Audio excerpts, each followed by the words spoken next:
What's up, everybody? Trey Biddy with HawgSports.com coming to you from Donald W. Reynolds Razorback Stadium following the first major scrimmage of spring football for the Razorbacks. The walk and talk is built by Sutherlands.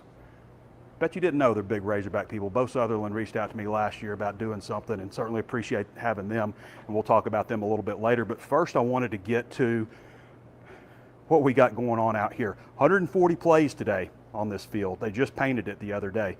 So 140 plays as we're like 21 days away from football. Didn't get to watch the scrimmage, unfortunately, but obviously we spoke to Sam Pittman, Xavier Sori, Taylor Green afterwards, got some stats and stuff like that we'll discuss. And I have been able to attend the other 7 practices for 30 minutes each. I'll talk about some of my takeaways from that. The most encouraging thing today was Andrew Harris. Sam Pittman had said something in the spring about he doesn't know how a linebacker, he said this specifically, I don't know how a linebacker moves up the depth chart unless you tackle. And they had 140 tackle plays today, and also, came out of it pretty clean. Now they've got some bumps and bruises, some, injuries here and there. Andreas Poschka is the only one today with a high ankle sprain who had any injury, but he said, when they come out just in spiders and stuff, they have as many injuries as they do live tackle. So, that's kind of why he's decided to do live tackling, while some other teams have kind of gone away from that kind of stuff in practices. It is football after all. But Andrew Harris, who he says hits like a truck, like a rock, just stymies people, him coming along is important because there has been a lot of talk about playing 3 linebackers with Steven Dix, Xavier Sori, Bradley Shaw, and, in like a 3-3-5 look as they, kind of want to bring along the defensive end position. But if you do that, you're going to end up with 3 very beat-up linebackers. They've rotated 3 guys in the past, like, Hayden Henry and Bumper Poole and Grant Morgan. But all those guys had, by the end of the season or midway through the season, their shoulders are all beat up. You got bionic elbows, all that kind of stuff. So it's good to be able to rotate players, obviously. So hearing Andrew Harris is starting to come along is a very good sign. He's a former 4-star recruit at UCF. Hadn't really panned out there, had some changes with coordinators and stuff, but that's certainly positive news. And the other part that I think is important is we're starting to hear Justice Boone's name pop up a lot. All 3 offensive linemen we spoke to the other day, Kobe Branham, Amarian Harris, and Corey Robinson, all brought up Justice Boone's name as a defensive lineman that's been standing out to them. Well, that's important because we're just talking about waiting for that other defensive end to kind of emerge. And defensive line to me is the concern because of the depth overall. It's not that I don't think they can put out some guys, but having the depth. And Boone wasn't a guy that I felt like just really emerged, the transfer from Florida, really emerged in the spring, but apparently he's gone from thinking and trying to fit in and feeling like he belongs, trying to get like he feels like he belongs, to actually feeling part of the team and not thinking and just playing. So that's a very encouraging sign right now. Monte Harrison had a big day.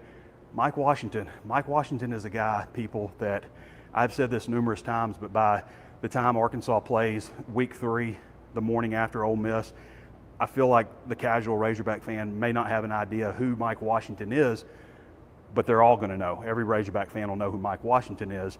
The first play, the first day in full pads, the very first play, he broke off about a 50-yard touchdown run on a pin and pull play.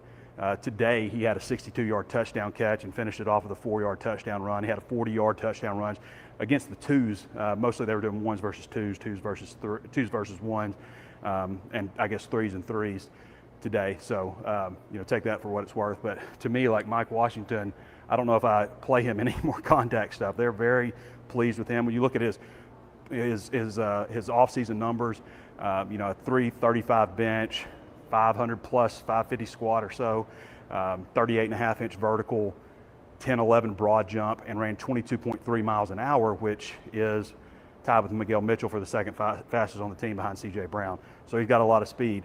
I've said before, Mike Washington, I was expecting a guy that's not as big as he's listed, maybe a little stiffer, not as fast, but he's better in all those categories than I thought he was going to be. Now, I want to say this also, because I get excited about football, obviously, and you should too.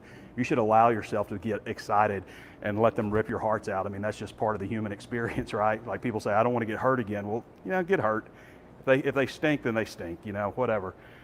but enjoy this time. This is the time to build some excitement. And if you love football like I do, then this is a good time, that anticipation, being like 21 days out from the start of the season. So my view of this team right now, and you have to adjust how you feel with the transfer portal, because you're not going to be relying on redshirt freshmen. And I mean, you're going to have 20-plus-year-olds at every position on the field. There's 28 seniors on this team. I mean, that used to be just unheard of to have that many. So you have to understand that Arkansas, while I look out there and see good, big, good-looking players, everybody else is looking at their team going the same thing. They see the same thing. Everybody at Notre Dame who's starting for them is at minimum a good player. Everybody at Tennessee, everybody at Ole Miss, all minimum good players. So we have to keep that in mind. And, when I look at the secondary, for example, I see a lot of competition. I see potentially the biggest secondary that Arkansas has had in the history of the program, probably. I mean, you're looking at 6'4", 226 and Larry Worth at safety, 6'1", 222 and Miguel Mitchell. That's huge at safety. 6 foot 198 and Jordan Young at the nickel. And then the possibility for whoever starts at the other corner spots, at the two corner spots. I mean, Selwyn Bridges is 6'2", 185, and he's, kind of the lighter guy. You've got Kenai Walker, 6'2", 208, or 204, and Julian Neal, 6'2", 208. I mean, you're big at corner. Keyshawn DeVille is the only light guy at 6'1", 165 or so. So there's a chance this would be a gigantic secondary, and based on their speed testing numbers, pretty fast. But is there a lockdown guy? Is Larry Worth at 6'4", 226, 40.5-inch vertical, 11.3 broad jump, 20.8 miles per hour speed? That's freakish numbers for him. Big in the bench, big in the squat. Is he going to live up to that potential? Because there's a lot more that goes on with football. It's great to have all these physical attributes, and we saw times where he was great last year and times where he wasn't great. Is that going to mellow out and kind of come together for him? Coming from Jacksonville State, I think that was probably a big adjustment for him, playing him at nickel, playing him at linebacker, playing him at safety, all these different positions. It's probably a lot for him to take on. So that's a question, is there a stud safety? Good, that's great to have good players, but you need some remarkable difference maker. Do you have that at safety? Do you have a lockdown corner, a guy that we put on their best cornerback, their best wide receiver, and say, feel great about this? I think they got it at Xavier Sori. I think Steven Dix is probably one of the more underrated players on the team. The dude is just so big, like the guy you lock into a room with all the other players and say one person come out and it's going to be Steven Dix. That's what Brett Bielema used to say you want in your middle linebacker. Defensive line, I do have concerns over depth. Cam Ball's got a little bit of an AC issue, which I don't like because that can be a lingering deal. But they said, if they played a game today, he would have played. I think Danny Saili is probably the most improved player on the team. I like what I see out of the guy. He's dropped 50 pounds. I think he probably feels really good. I've said before, like when you get, you let yourself go a little bit and you start getting back and working out, in about month 3, you lost 20 pounds and you start to finish those runs that you couldn't do before and you're feeling good. That's how I think Danny Saili feels. He's listed at 6'3", 318 or so he's lost over 50 pounds. So really a remarkable transformation by him. But, do they have 5? You should have 5 20-year-olds at defensive tackle in the transfer portal age, and I don't know that they have that right now. I want to see David Oakey come along a little bit more, and Sam Pittman's mentioned that as much today. Worried about Cam Ball having that AC. Ian Gerford, I think, can be a force for you, but if a team starts going hurry up, how long can he stay in at 6'5", 388 pounds? Could they take advantage of that? And there's all different kinds of rules. If you get gas, you're laying on the ground, you got to come out, you can burn timeout and stuff. So, I wonder about that kind of stuff. And I was pleased to hear about Justice Boone. I think they got a good player in Quincy Rhodes. But is Quincy Rhodes a good player? Is he an all-SEC player? Is he a guy that gets 7-8 sacks this year? You know what I mean? Like, do you have difference makers at these spots? Because, again, it's a good-looking team. Like, you trot that team out in 2012 or something, I'll be like, man, they're going to mess some people up. And they probably would, because it was a different era back then. Not that not compare this team a little bit like to 2015. There's a lot of NFL guys on 2015. The difference is you're also relying on a freshman here to help you and stuff like that. So you have maybe some great players and maybe higher end players in 2015, but you also don't have to rely on those freshmen. I think that's a big difference now with college football versus just a few years ago. So, yeah, that's pretty much my thoughts on the defense overall. Scott Starsick today was 5 of 6 on his field goals. The only one he missed was a 50-yarder. It's the freshman kicker who's one of the top kickers in the country. Some had him number 1 nationally. So that's positive in the stadium where, sometimes kickers struggle a little bit. And then what else we got? Switch over to offense. And I've made this point before with the offensive line. By the way, I want to mention Sutherlands real quick. Appreciate them.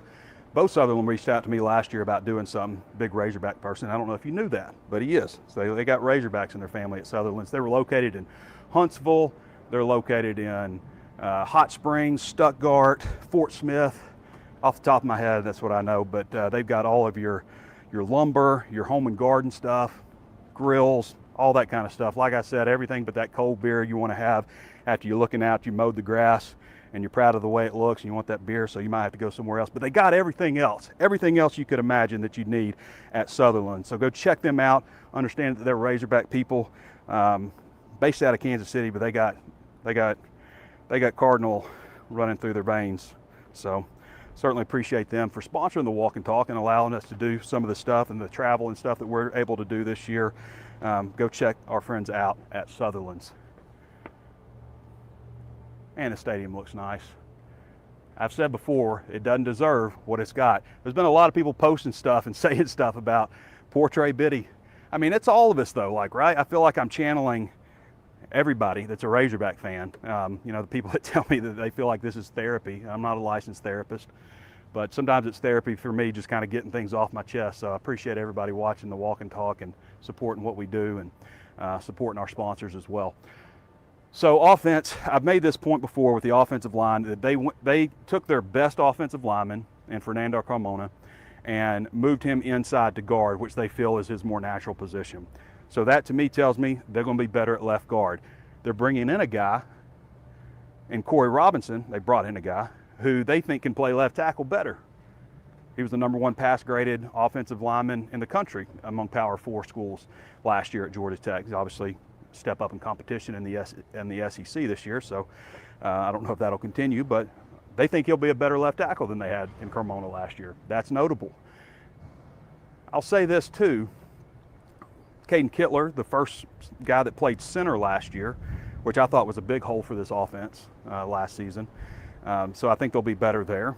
And they've got a couple of guys who started games last year, and Keyshawn Blackstop and Kobe Branham. It looks like Kobe Branham's kind of starting to maybe emerge there, who started games last year competing for one spot. I think Shaq McCroy is going to the NFL one day if he keeps on the right, straight and narrow. He is the biggest guy that I've ever covered in a Razorback uniform, and he's down to 344 pounds. He's lost 18 pounds since the spring. But just his frame, his build, he's all of 6'8", like Bubba Craig's 6'8", also listed, and he's taller than him, so I don't know what that means, but he's taller. So I think they'll be better on the offensive line. The question is just how much better they're going to be. Is Fernando Carmona going to really settle into that guard spot?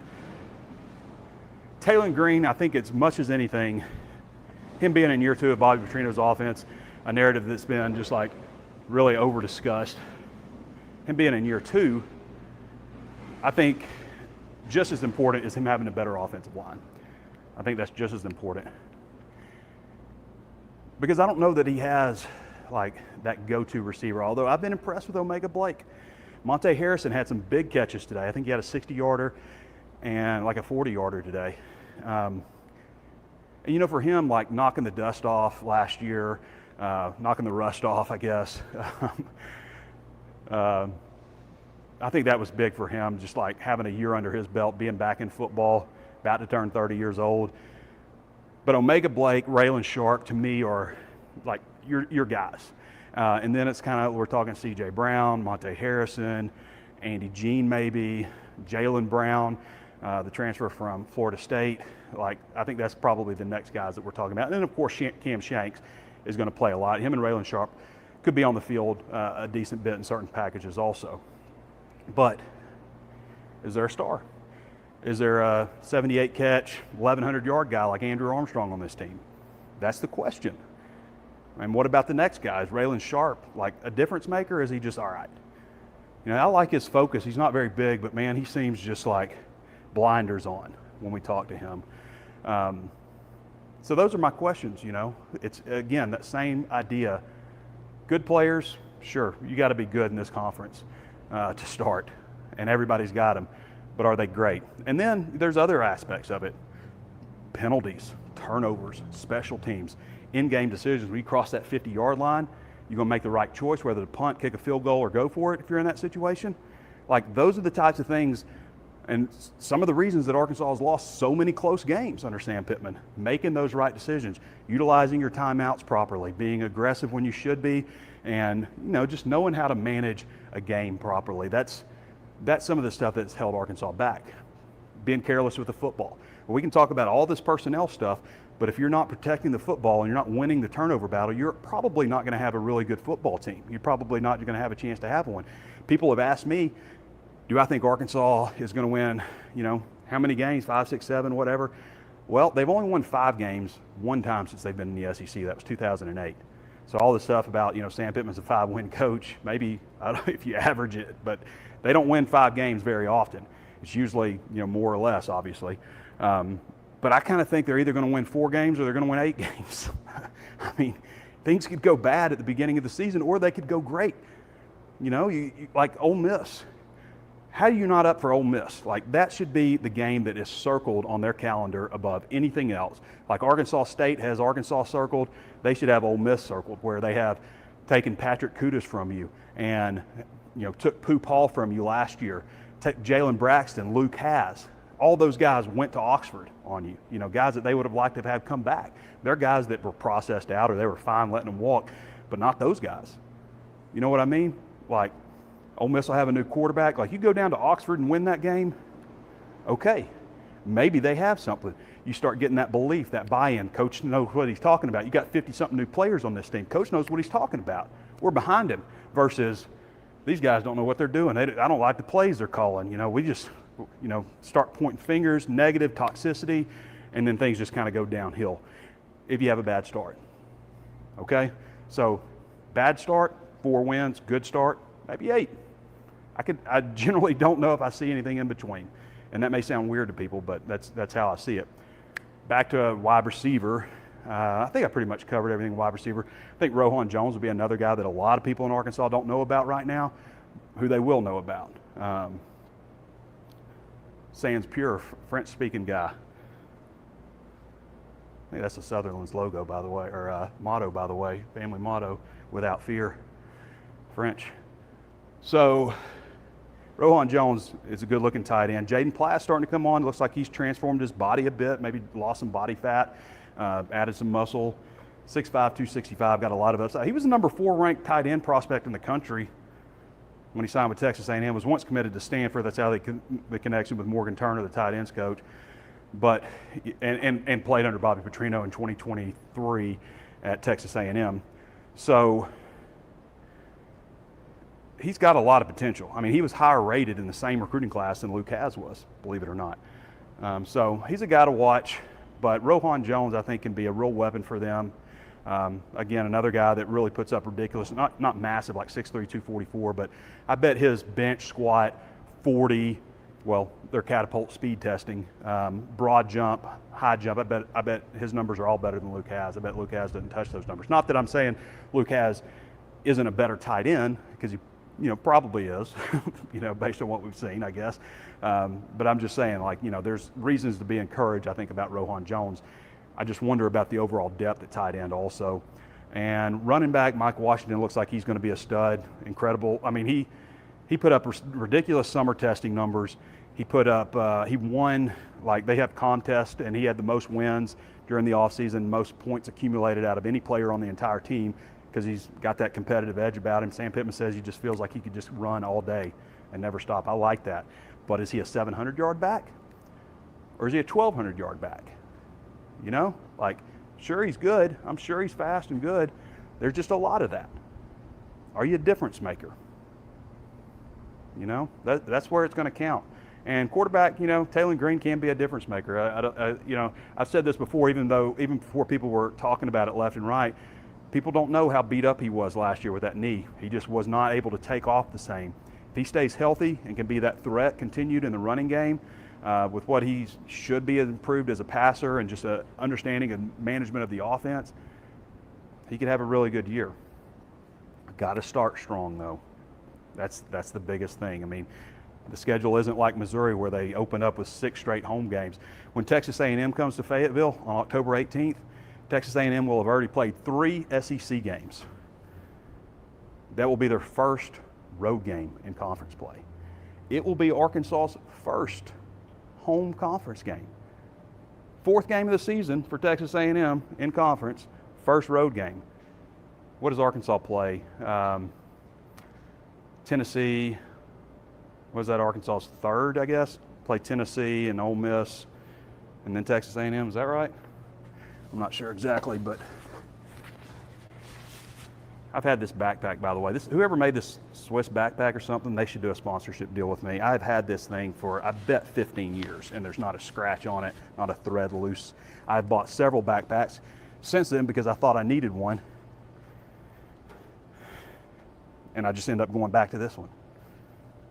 Backpack is a staple of the sports rider community. So are cargo pants, I think, but I don't wear those. Crap, this isn't the right way. Here we go with that thing again. I gotta go down that way. All right, well, good stuff out of today's press conferences. I wish we could have watched the scrimmages. That would have been sweet, but we didn't get to. Let me go back up this way. We didn't get to.